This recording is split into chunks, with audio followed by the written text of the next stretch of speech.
Good morning mga ka-tracker, welcome sa ating YouTube channel. Ngayong araw ay meron kami ditong tinatapos na unit. Ito ay fully reconditioned Japan surplus truck.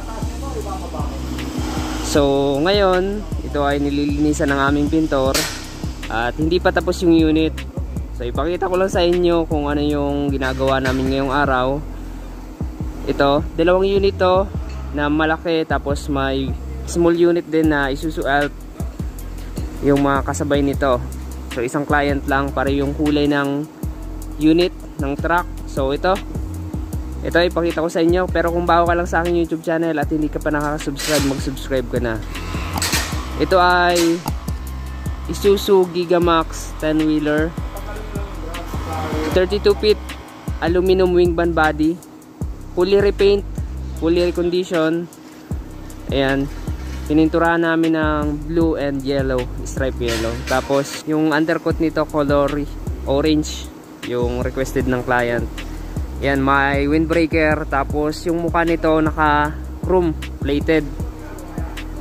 Tapos nag facelift din kami. Ayan, yung bumper na stock dito pinalitan namin ng pang modelo. So ito na yung bago na itsura, chrome din. Ayan, yan na yung itsura. Yung dati kasi ito yung nakakabit. Ayan, yung pang ordinary, yung lumang modelo. Tapos pinalitan namin ito. Itong hood chrome din yan, stock pa rin to. Tapos yun, nagpalit kami ng windshield kasi may basag. So pinalitan na namin ng bago. Yung nakakabit dito bago na yan. Chrome plated din yung mga side mirror. Ayan, natitilting din yan, natitilt rin to. Saka may mga wiper washer. So ayan, so hindi pa to tapos. Yung makina niya binaba yung radiator, kaya nakababa yung pan.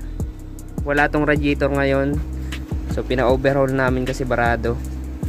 Ayan, ang makina nito ay 6UZ1.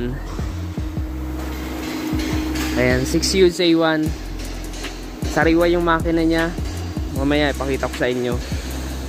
So mga gulong na kinabit namin ay Japan surplus 295 by 80R 22.5 yung sukat. Tubeless, steel rim, 8 stud. Ayan, naka 8 studs pa to. And then naka drum brake yung harap. Suspension, naka lip spring suspension. Tapos original yung molye niya sa likod. Ayan, original to, hindi to converted. Yung isa converted. Ito yung original na lip spring suspension, naka center bogie type lip spring suspension. Ayan, makakapal yung gulong nito. Ayan, di ba? Nakikita nyo naman, makakapal yan. So isang tangke lang, pang 300 liters na aluminum fuel tank. Okay, yan. Ito yung muffler. Tapos dito sa body, aluminum 32 feet wing van. May 3 layers aluminum running guard dito sa gitna. Tapos yung sa harap pinabricate lang namin, steel binded. Ayan, mga tapaludo niya ay stainless. Chassis, ito yung chassis. Nagdugtong rin kami, dinugtungan yung chassis. Ito yung itong body na to, hindi to stock or hindi to original mounted dito sa truck. Pinatong lang namin. Kaya nagdugtong rin kami ng chassis kasi bitin yung chassis nito. So ito yung likod.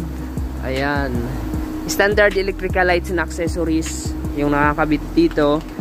So pinturado yung wing van ng silver color. Tapos flooring niya kahoy, pininturahan din namin. Tapos yan, yung panel ng wing van sa loob, yung wing plywood, ayan, stock. So ayan yung stock na panel sa loob. Alright, so aluminum step board Ayan. So ito yung gawa namin na running guard.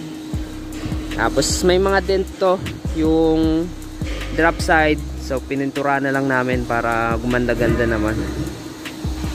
Chassis, and yung chassis, spare tire dyan nakalagay. Ayan, naka-import type clearance light.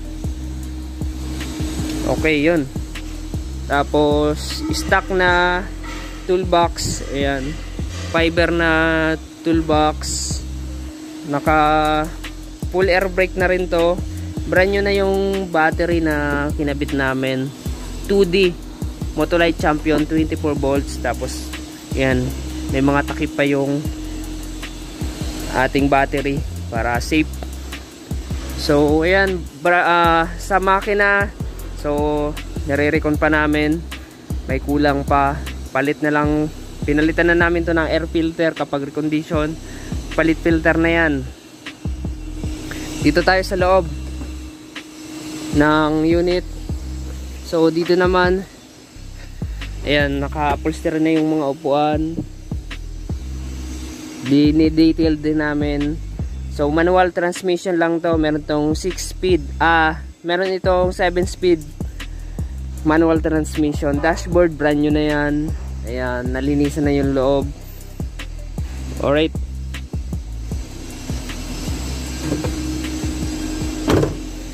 So sa ano naman, sa pangilalim naman, chine-check namin yan, preno, yung mga moving parts, yung mga bolt niyan, chine-check namin kung maayos, mahigpit.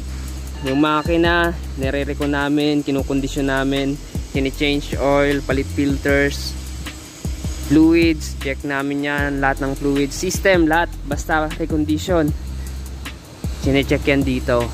Alright, meron kaming quality control inspector. Okay, may plaka na to, naka-register na.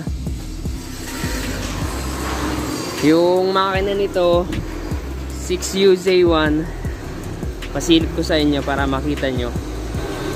Alright, ito yung makina niya mga katracker, 6UZ1, full electronics, 6 cylinder straight to, turbo with EGR.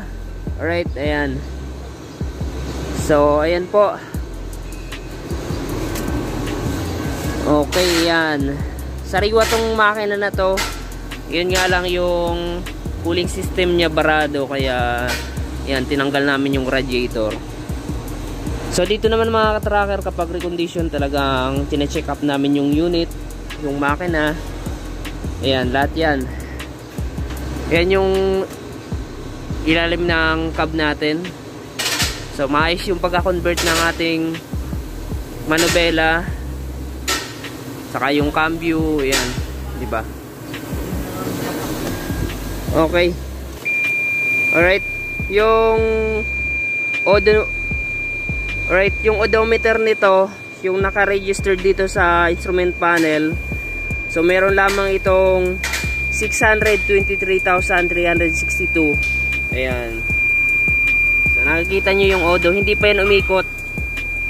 So hindi pa yan umikot mga katracker. Ayan. So yun, nakita nyo na. 6UZ1. Hindi pa to naka DPD. Wala tong AdBlue. Ayan. Wala siyang AdBlue mga katracker, saka DPD. Ayan, wala pa po ito. Okay. Ayan, hintayin lang nating matapos para mailabas na sa planta. Shoutout natin yung mga pintor dito, saka yung mga contractor. Okay, so dito ko naman tatapusin tong video na to. Maraming salamat sa panonood. Kung nagustuhan nyo, paki-like, share, and subscribe. At sa mga gusto mag-inquire, paki-follow lang ako sa aking FB page, Tracker Moto, para makapag-inquire kayo doon. So dito naman mga katracker, ay pwede kayong pumunta, mag-visit lamang kayo dito sa Calipil Marketing Corporation, Mambugdos, Bacoor, Cavite, sa mga naghahanap ng Japan surplus truck na garantisado. Ayan, maraming salamat. God bless. Bye bye.